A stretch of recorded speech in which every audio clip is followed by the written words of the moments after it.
ஆனால் இன்றைக்கு குடும்பங்களை நடத்துறதுக்கு ரொம்ப கஷ்டப்படுறாங்க. 2 பேர் ஒருவரை ஒருவர் புரிந்து கொள்வது, ஒன்றித்து வாழுவது, இணைந்து வாழ்வது, ஒற்றுமையாக வாழ்வது என்பது ரொம்ப கஷ்டமாக இருக்குது.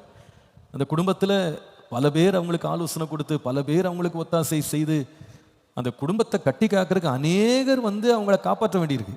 இதற்கு காரணங்களில் ஒன்றை நான் இந்த நாட்கள் நான் கண்டுபிடிக்கிறேன்.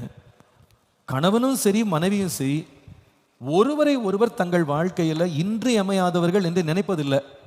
இன்றைக்கி குடும்பங்கள் எப்படி நடக்கிறாங்க அப்படி நான் பார்க்குறேன். கணவன் மனைவிக்குள்ளே எப்படி புரிதல் இருக்குன்னு கேட்டால், கணவன் மனைவியை பார்த்து சொல்கிறாரு, மனைவி கணவனை பார்த்து சொல்கிறாங்க, இங்கே பாருங்கள் ஒரு கோடு வரைஞ்சிருக்கேன்,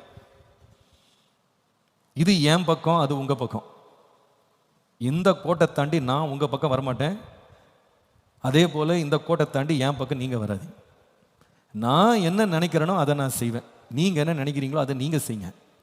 என் விஷயத்தில் நீங்கள் தலையிடாதீங்க, உங்கள் விஷயத்தில் நான் தலையிட மாட்டேன். இப்படி ஒரே வீட்டில் ஒரே கூரைக்குள்ளே இருக்கிற கணவன் மனைவி இன்றைக்கு ஒன்றித்து வாழாமல் தன்னிச்சையாக வாழ்கிறாங்க.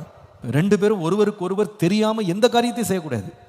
இன்றைக்கு அநேக குடும்பங்கள் கணவனுக்கு தெரியாமல் மனைவி, மனைவிக்கு தெரியாமல் கணவன், எத்தனையோ காரியங்கள் மூடு மந்திரமாக இருக்கிறது.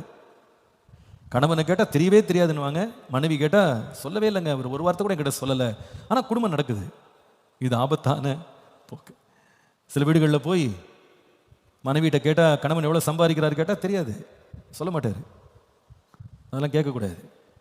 பதில் எப்படி வரும்னு கேட்டால், உனக்கு அதெல்லாம் தேவையில்லை, உனக்கு என்ன வேணும்னு சொல்லி நான் வாங்கி போடுறேன், அவ்வளோதான், மற்றபடி என் சம்பாத்தியத்தில் நீ கேட்காத.